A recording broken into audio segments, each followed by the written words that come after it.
I discovered that my fiancé was cheating on me right before our wedding day. This shocking revelation left me in disbelief as she pleaded for my forgiveness. During a party leading up to the wedding, I sensed something was off.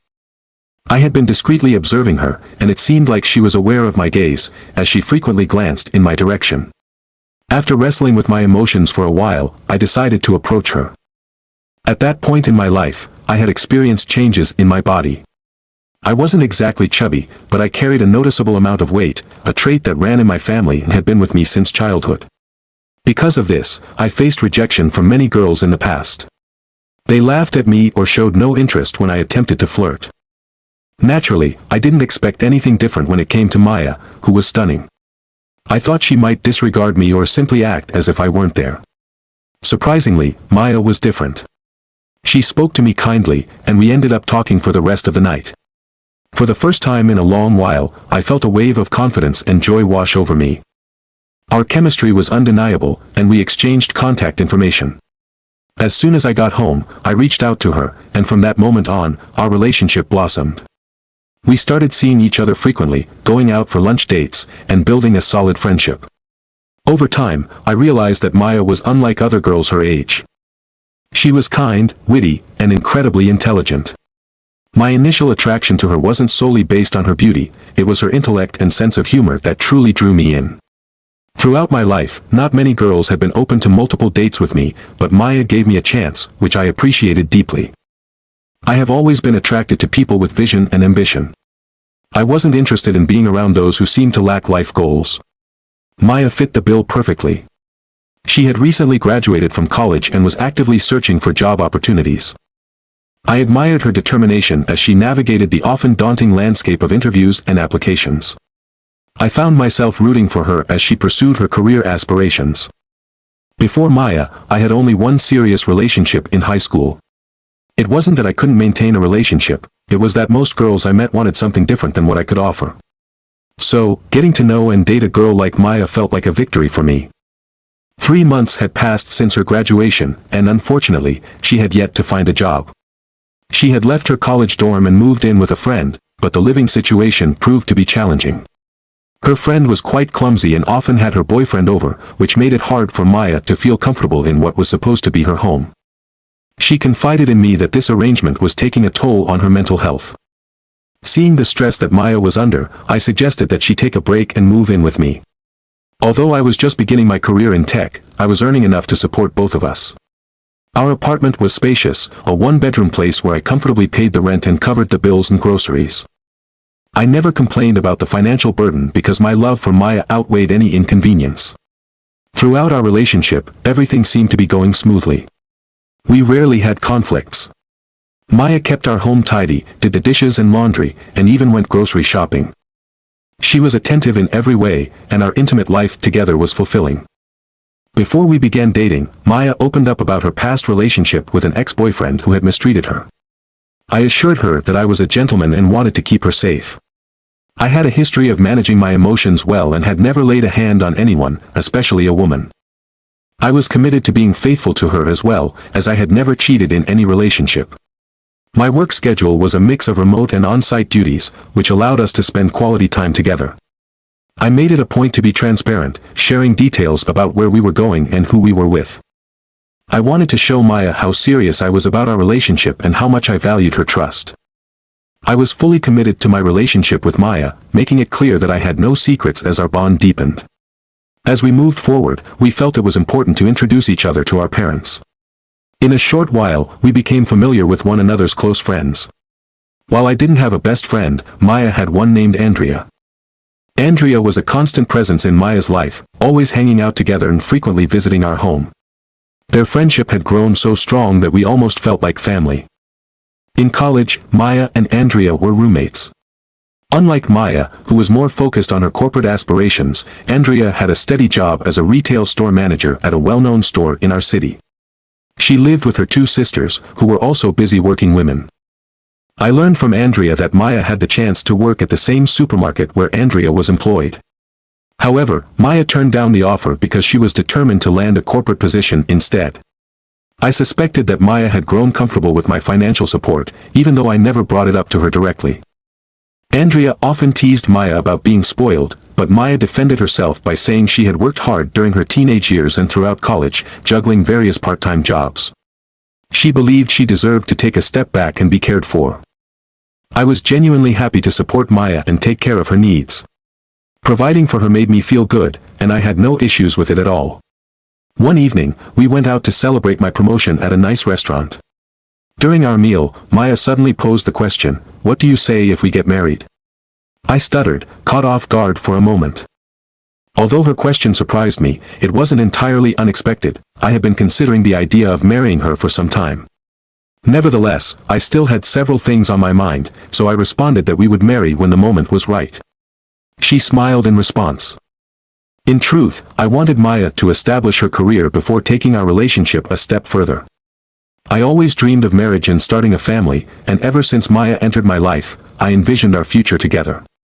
I had even purchased a ring to propose to her but was waiting for her to find her path professionally. However, things took a turn when Maya stumbled upon the ring in my closet. To prevent any misunderstanding, I decided to propose earlier than planned.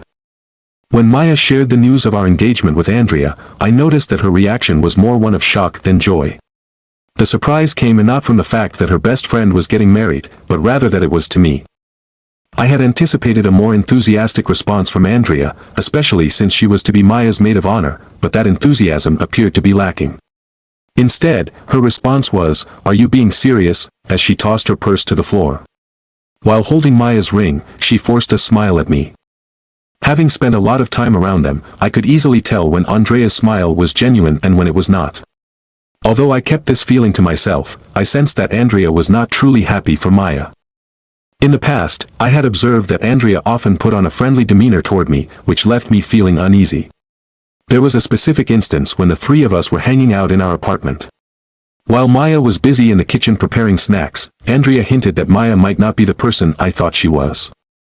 I understood the implication behind her words but chose to act oblivious, asking her to clarify. Andrea merely suggested that I would figure it out soon enough. Given her tipsiness, I didn't take her indirect message too seriously. Soon, we began making wedding plans. Maya was excited about having a grand celebration, inviting all her friends, family, and even some of her acquaintances she referred to as frenemies. However, I was not on board with the idea. Not only was having such an extravagant wedding way above my budget, but I also believed in the importance of life beyond the wedding ceremony. I loved the idea of having kids and wanted us to start a family right away. This would require us to rent a bigger apartment and manage various other responsibilities. Despite Maya's enthusiasm for a lavish wedding, I felt compelled to voice my concerns. She often spoke about wanting her dream wedding, but we both understood that it was simply not feasible. Surprisingly, a couple of months before the wedding, Maya landed a job. When I explained that I couldn't afford the expensive wedding gown she wanted or the dresses for her bridesmaids, she realized the financial strain involved. She decided it would be more sensible to find a job and take care of most of her bills rather than constantly bothering me about money.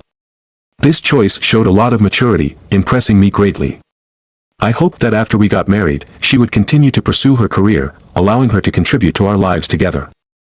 I also anticipated that her new job would help with the wedding expenses. However, it turned out that all the money she earned went straight to buying her wedding gown, shoes, accessories, and everything for her bridesmaids. As a result, I ended up covering the costs for the wedding venue, the hall, the cakes, and nearly everything else by myself. 2 weeks before the wedding, I noticed a shift in Andrea's behavior. She started messaging me more often than before. Each morning, she would text me to ask how I had slept, and sometimes she would message me while shopping, sending long lists of reasons for her texts.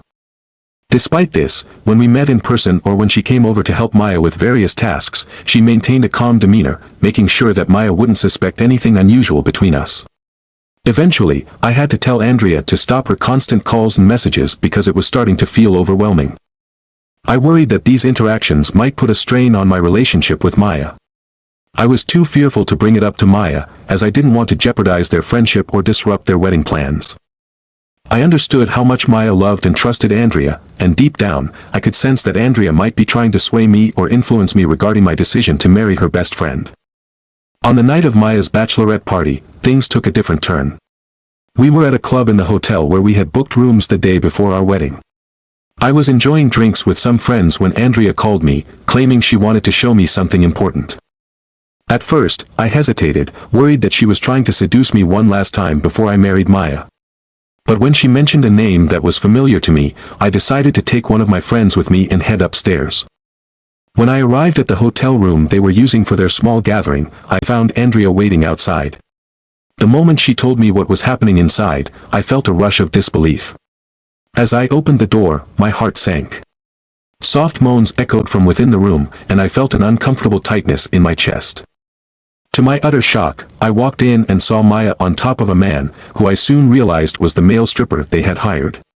The instant she spotted me, she jumped off him, desperately attempting to cover herself with a sheet. My heart dropped further when I recognized the man as Andrea's college ex-boyfriend, the very person I had heard about but never imagined would be in this situation. Overwhelmed with emotion, tears streamed down my face without me even realizing it. The scene was more than I could bear, and I turned to leave without uttering a single word. My friend, who had accompanied me, looked equally horrified and tried to console me, but I shrugged him off, overwhelmed by a wave of hurt and betrayal. As I walked down the hallway, I could hear Maya yelling at Andrea, questioning why she would do this to her, insisting that her life had been perfect until now, only for it to be ruined. Andrea's reply was just as cutting. She accused Maya of wanting to have both a boyfriend and the freedom to enjoy her bachelorette party. I didn't turn back, as the painful reality settled in. Maya had been deceiving me all along. The hurt was too much to grasp, and I wished I could manage the pain, but it was unbearable. Andrea attempted to follow me, but I slammed the door shut on her face. I drank heavily that night, trying to escape the memories and emotions swirling in my mind until I could no longer tell the difference between shadows and real people. The next morning, I woke up to a barrage of missed calls, mostly from Maya and a few others. When I finally left my room, I found Maya already dressed in her wedding gown, looking utterly desolate. The moment she saw me, she rushed over, asking why I hadn't gotten ready for our wedding. Her words ignited a fury within me. In a fit of rage, I pushed her away and announced that I was calling off the wedding. The shock ran through the room. Everyone, including my parents, was left stunned. They couldn't comprehend my sudden change of heart, especially after all the money and effort that had gone into the wedding preparations. But in that moment, I was too heartbroken and enraged to explain myself. I couldn't tear my eyes away from Maya, feeling a mix of betrayal and fury boiling within me as I prepared to confront the reality of what had just happened. I stepped back into my room, feeling the weight of the situation pressing down on me. After locking the door, I leaned against it, wanting to shut out the world. Through the thin walls, I could hear my parents and a few of our family friends questioning Maya. They were probing her about why I had made such a sudden decision, but she remained silent, avoiding their inquiries. In a dramatic twist, she pretended to faint, and a couple of people rushed to catch her before she hit the floor. It was a scene that felt surreal, only adding to the chaos of my emotions. After managing to clean up the remnants of the previous night, I gathered a few of my belongings from the hotel room. The atmosphere was heavy, and I felt the need to disconnect from it all. I took a deep breath, turned off my phone after sending an apology message to my friends in our WhatsApp group, and switched my phone off completely. I just couldn't handle any more communication. I found myself reflecting on my actions, pleading silently, "Please don't blame me, I honestly didn't know how else to react." It has now been a week, and I am still grappling with the painful reality that I was misled. An update is necessary.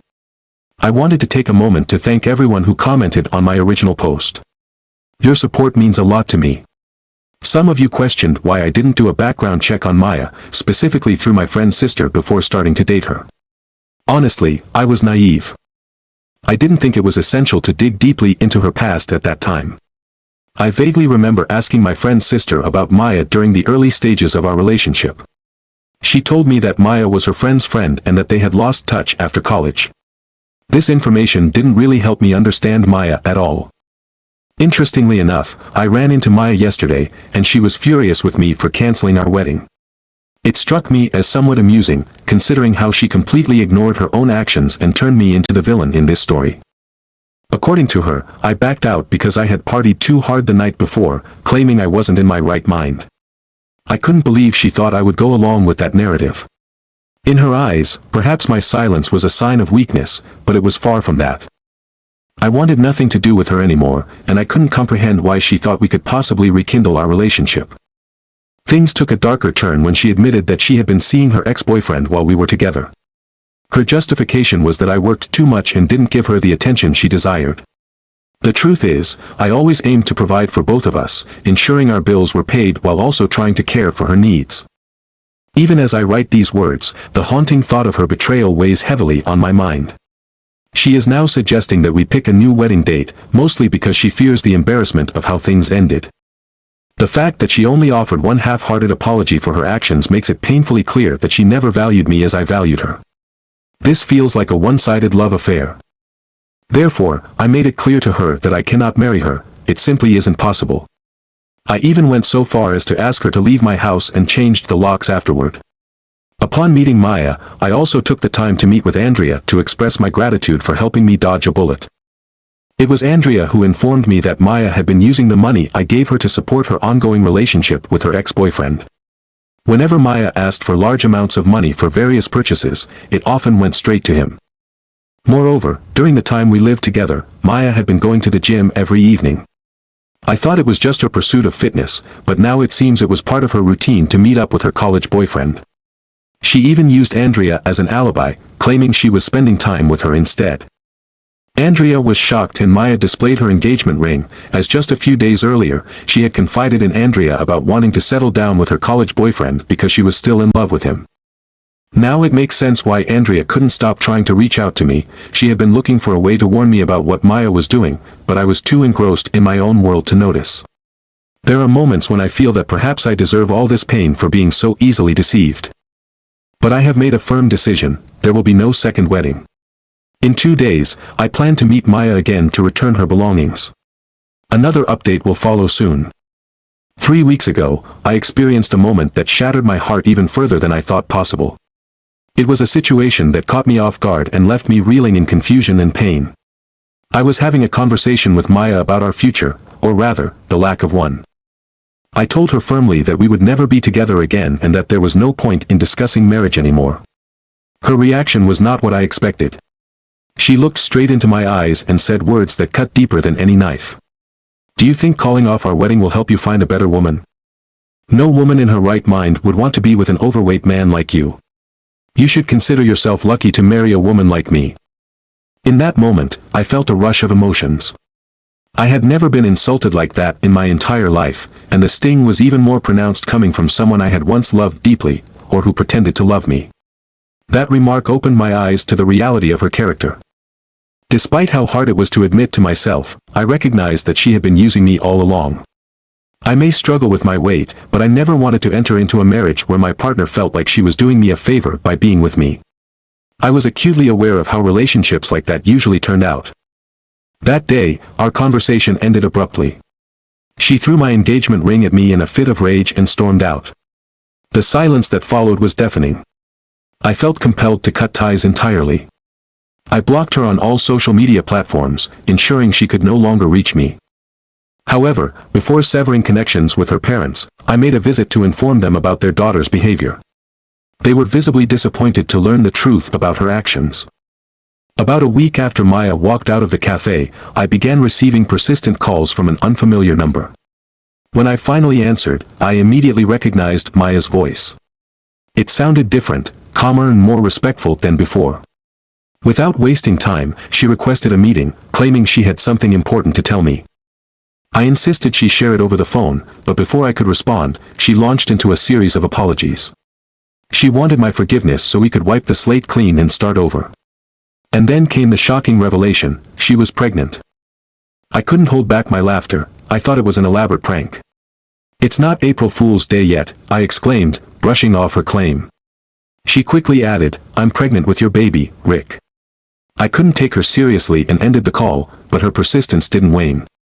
I was left with no choice but to block her number as well. As it turned out, her life had taken a downturn since her boyfriend abandoned her after she revealed her pregnancy. With nowhere to turn, she seemed to think I would be an easy target for her attempts to secure support. Ever since that phone call, she has tried to reach me from various strange numbers, but I've consistently rejected her calls. Just 2 days ago, she showed up unexpectedly at my house. Andrea was with me at the time, and when Maya saw her, she lashed out, hurling insults and accusations at both of us. She claimed Andrea was a homewrecker and even accused me of cheating. This was too much to handle, and I had to call the police. The next day, I took the step of filing a restraining order against her. I can't even imagine how difficult life must be for Maya now. She lacks a job and support to help her raise her child. As for Andrea and me, I want to clarify that there is nothing romantic happening between us. She has been a friend who checks in on me occasionally, but I don't foresee anything developing further. At this moment, I just want to focus on healing and moving on. Though I can't bring myself to forgive Maya for what she did, I believe she is reaping the consequences of her actions. Healing takes time, and I hope that one day, my broken heart will mend. The situation took a serious turn when I decided to confess my love to her. We had a rented place for the 29th of August, which felt ideal until just yesterday. My girlfriend announced she was going to a karaoke event with her female friends, scheduled for 2 a.m. When she returned home, it was clear that she had been drinking heavily. She collapsed into bed, and this morning, when she woke up, she was in tears and filled with regret. She constantly apologized for what had happened the night before. Once she calmed down, she revealed the shocking truth. While she was drunk, she had sex with another man at the party after the karaoke. This left her filled with intense regret. When I asked her how she could do something like that, her response shocked me even more. She said that in her drunken state, she completely blanked out on the fact that she was in a relationship with me. This revelation made me question our relationship deeply. It felt like a sign that if she was under the influence again, she might make similar choices with other men. I needed to know if this stemmed from any dissatisfaction in our intimate life together. She quickly reassured me, stating that she was completely happy with me and that she couldn't ask for anything more. However, she regretted everything that transpired that night. I was overwhelmed with emotions and a flood of questions rushed through my mind, but my heart shattered, leading me to tears. She wrapped her arms around me, promising that she would do anything to regain my trust and pleaded with me not to end our relationship over this incident. I told her that I needed some time alone to process everything and retreated to a separate room. Now, sitting in solitude, heartbroken for hours, I found myself lost in thoughts about the future of our relationship. She insisted that she would do anything to earn back my trust, and I hoped there might be some changes I could implement to prevent this from happening again. I considered suggesting that I always accompany her whenever she goes out, but that felt too controlling and uncomfortable to me. The question nagged at me, is it truly possible to continue our relationship and rebuild trust after such a betrayal? If I decided to end things, could I ever love someone as I love her? This is especially challenging because we have known each other for most of our lives. Our shared history is rich, from being in the same classes, to collaborating on schoolwork, to spending countless hours playing and sharing meals together. We have built a life intertwined with love, joy, and memories. The thought of letting go of that connection is excruciating. I realize that on platforms like this, it is common for people to suggest moving on after such incidents. However, for me, that feels impossible. Thus, I am seeking guidance on how we might establish boundaries to ensure fidelity in our relationship going forward. Additionally, I pondered whether to inform our parents about what happened. Since I would have to explain the situation to cancel our amusement park plans, it might be unavoidable. But I want to protect her from any judgment or harsh reactions from her family. She has always been my hero, and the thought of her facing disappointment or anger from her parents is something I want to avoid, especially knowing the pain that can cause. In terms of an update, just a day after I posted my thoughts, I sought more clarity from her about that night. I prepared myself for any answer, except for the one she gave me. She revealed that before the karaoke, one of her friend's boyfriends, whom I know but am not close to, decided to join them last minute. During the karaoke, her friends urged her to drink more than she usually would, despite her initial resistance after 3 beers. They pressured her to join in the fun, using comments like, "You never drink much anyway, just for today, let loose." Ultimately, this led her to consume more than she normally would. For today, try to have some fun and avoid messing up the moment. My girlfriend usually drinks very little, typically just 2 beers at most. However, she mentioned that on that particular night, she remembers consuming around 10 beers in about an hour. After that, she is unsure if she had more to drink, but she doesn't recall anything after reaching that 10-drink mark. The only thing she remembers is waking up in her own bed the next day. She believes that it is highly likely the amount of alcohol she consumed caused her to become blackout drunk. In my previous post, I didn't include many details regarding the timing of her return from karaoke. This omission was partly because of the limitations on word count and also because I didn't think such information was crucial. However, on the day she came back, her female friends were seen carrying her by her shoulders, and I ended up needing to help carry her to her bed. At that point, she couldn't move her legs well, her body was slumped, and she was unable to speak in a clear manner. Although I had never witnessed someone experience a blackout before, I could only assume that her condition was a result of being blackout drunk. When she finally woke up the next day, she found that she had received 10 missed calls from her friends. When she returned the call, her friends explained to her what had transpired while she was unable to remember anything. They mentioned that Richard, one of the people at karaoke, needed to speak with her for a moment so they could plan how to perform together. While Richard and my girlfriend were gone, her friends decided to continue singing. After about half an hour, they became concerned because neither Richard nor my girlfriend had returned. When they tried to call Richard, he was not answering. Eventually, Richard's girlfriend discovered Richard in a compromising situation with my girlfriend. Naturally, this revelation led to Richard and his girlfriend breaking up. Following this incident, all the women brought my girlfriend back home. When they got there, my girlfriend was furious and shouted accusations against Richard, claiming, "How dare he rape me?" At that moment, I was in the basement and did not hear her shout, but one of her friends informed me later that Richard claimed my girlfriend had consented. On the phone call, my girlfriend was left speechless. She hung up because she could not believe that she might have consented to such actions, leading her to feel as if she had betrayed me. She was overwhelmed with emotion, crying because she believed she had cheated on me by agreeing to something she couldn't even remember. It was shocking for her to learn that, legally, if someone is intoxicated, they cannot give consent for sexual activity. I was surprised that my girlfriend was not aware of this legal aspect. Even without knowing the laws, it's hard to understand how anyone could think it is acceptable to ask for consent when a person is inebriated and unable to think clearly. Hearing her story left me feeling shocked, and I started to empathize with her situation more deeply. I reassured her that what happened was indeed rape and not consensual. I embraced her in a comforting hug and checked in on how she was feeling, offering my support. She explained that since she couldn't remember anything after drinking, she didn't experience any of the typical emotional responses associated with sexual assault, like trauma. Instead, her primary feelings were disgust towards Richard and anger at herself for losing control after taking a dare, which ultimately hurt both of us. We decided to go to the police station to file a report regarding the incident. The investigation is still ongoing. Despite this, I admit I felt a bit skeptical about the entire story, wondering if it might have been exaggerated or misinterpreted. To seek clarity, I visited the karaoke venue and explained the situation to the staff, asking if I could review the camera footage. They agreed, and to my dismay, the footage corroborated the events as I had been informed. I saw Richard asking my girlfriend for sex, and she responded in a barely audible voice, expressing her dislike for him, which mistakenly had been taken as consent. I have provided this footage to the police, although their investigation has yet to conclude. In my opinion, the evidence I reviewed is enough for me to have faith in my girlfriend's account of what happened. She offered to explain the situation to both of our parents because she wanted to take responsibility for her actions. Her parents responded with kindness and understanding, which I appreciated greatly. My parents also brought us together in order to ensure we were both doing okay in the wake of this dramatic situation. We gathered together to ensure that everyone was on the same page regarding our current situation. It was a large group meeting, and during our discussion, my dad shared a thought that struck a chord with me. He said, "This situation is really terrible for all of us, but I believe that love will win in the end." His words provided a sense of comfort amidst the chaos.